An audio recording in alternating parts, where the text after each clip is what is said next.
जय माता दी दोस्तों, स्वागत है आप सभी का एक बार फिर से। माँ भगवती की कृपा आप व आपके परिवार पर सदा सर्वदा बनी रहे।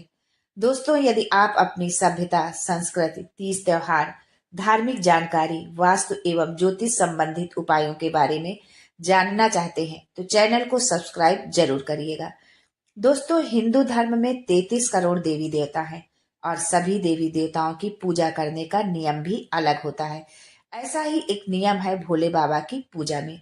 लोग अपनी मनोकामना की पूर्ति के लिए भगवान भोलेनाथ का ध्यान एवं पूजन करते हैं। अगर आप भगवान भोलेनाथ की पूजा पूरे विधि विधान के साथ करते हैं तो आपकी संपूर्ण मनोकामनाएं अतिशीघ्र पूरी हो जाती हैं। वैसे भी बोला ही जाता है कि बाबा भोलेनाथ बहुत ही भोले हैं और प्रसन्न होकर भक्तों की मुराद जरूर पूर्ण करते हैं। इसके साथ ही क्रोध का रूप भी धारण कर लेते हैं यदि आपसे कोई त्रुटि हो गई। वहीं अगर आप शिवलिंग के ऊपर ऐसी वस्तुओं को भी अर्पण कर देते हैं जो नहीं करना चाहिए तो इससे आपके जीवन पर नकारात्मक प्रभाव भी पड़ता है। दोस्तों, कई ऐसी चीज हैं जो भगवान शिव के शिवलिंग के ऊपर कभी भी अर्पण नहीं किया जाता है।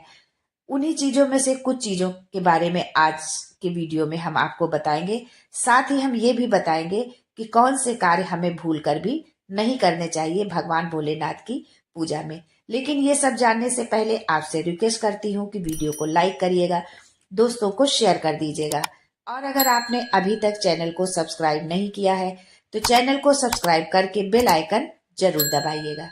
दोस्तों, शिव जी भोला भंडारी हैं, अति शीघ्र प्रसन्न होते हैं। हमारे गुरुजी प्रदीप मिश्रा जी कहते हैं कि एक लोटा जल सब समस्या का हल, अर्थात भगवान शिव मात्र एक लोटे जल से ही प्रसन्न हो जाते हैं और आपकी संपूर्ण मनोकामनाएं पूरी कर देते हैं। धन संपदा के भंडार आपके लिए खोल देते हैं।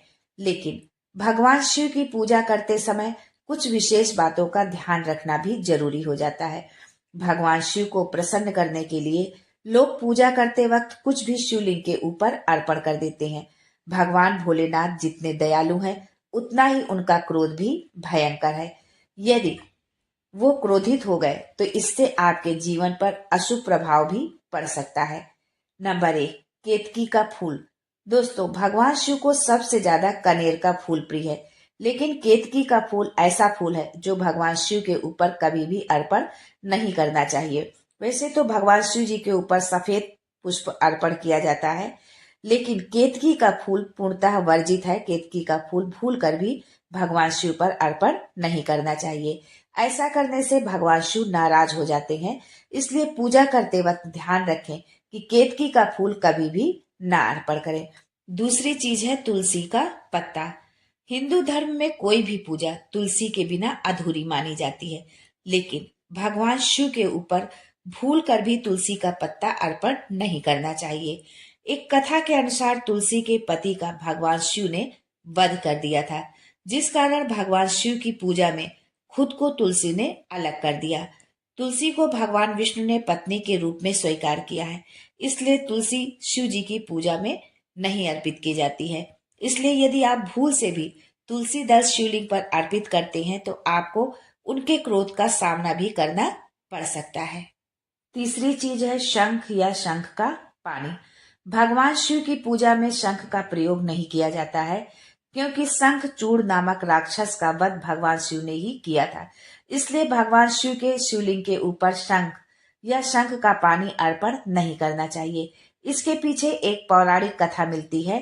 कथा के अनुसार दैत्य चंद्रचूड़ से सभी देवी देवता परेशान थे।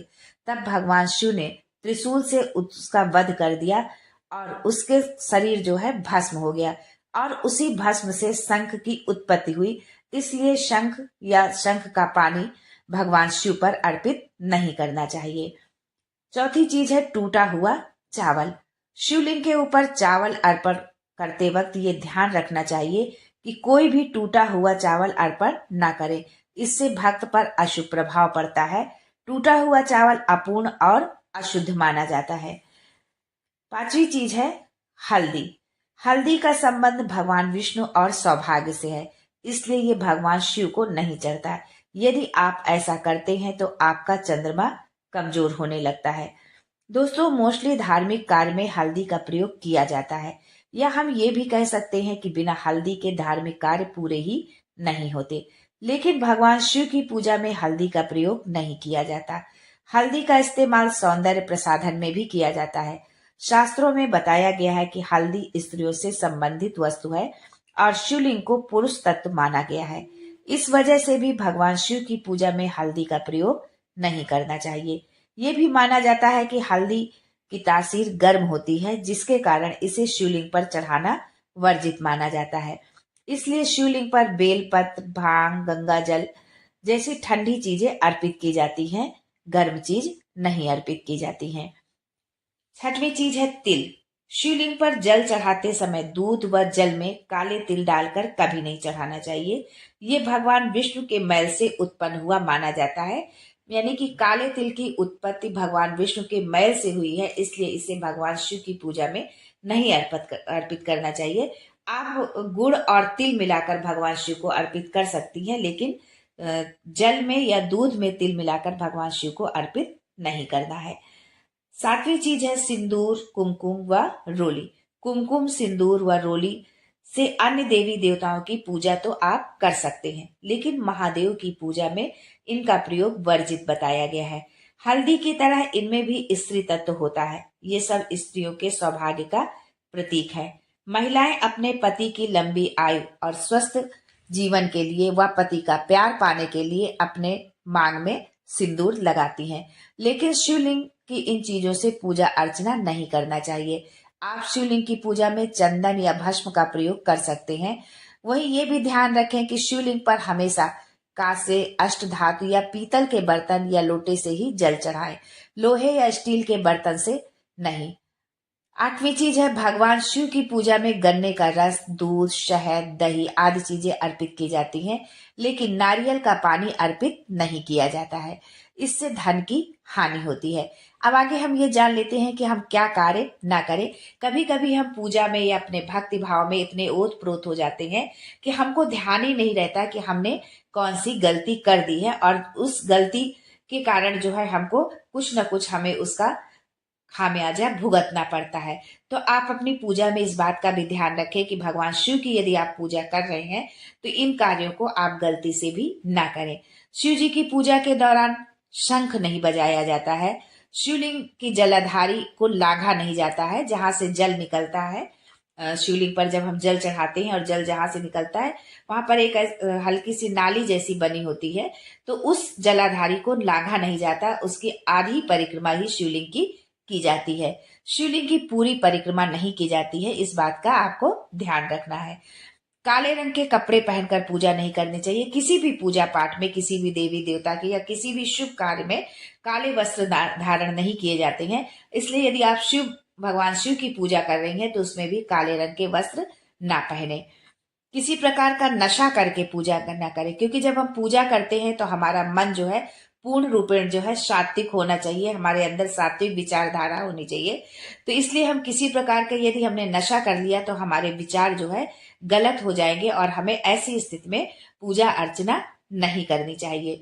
मांसाहार खाकर भी पूजा नहीं करना चाहिए। पूजा निषेध है किसी भी देवी देवता की, भगवान शिव की ही नहीं, किसी भी देवी देवता की या कोई भी यदि आप धार्मिक अनुष्ठान कर रहे हैं तो मांसाहार आप बिल्कुल ना करें। जो है जलाभिषेक, जब हम भगवान शिव पर हम जल चढ़ाते हैं, एक लोटा जल सब समस्या का हल, तो जलाभिषेक करना तो नितांत आवश्यक हो जाता है। लेकिन जलाभिषेक करते समय हमें ये ध्यान रखना है कि हम कभी खड़े होकर के जो है भगवान शिव का जलाभिषेक ना करें, हमेशा बैठ करके ही हम जलाभिषेक करें। शिव पूजन में लाल रंग की किसी भी सामग्री का इस्तेमाल वर्जित होता है, लेकिन मुख्य रूप से लाल पुष्प जैसे गुड़हल के फूल का इस्तेमाल नहीं करना चाहिए। सफेद रंग के पुष्प चढ़ते हैं लेकिन केतकी का पुष्प नहीं चढ़ता है, जो कि हम पहले बता चुके हैं।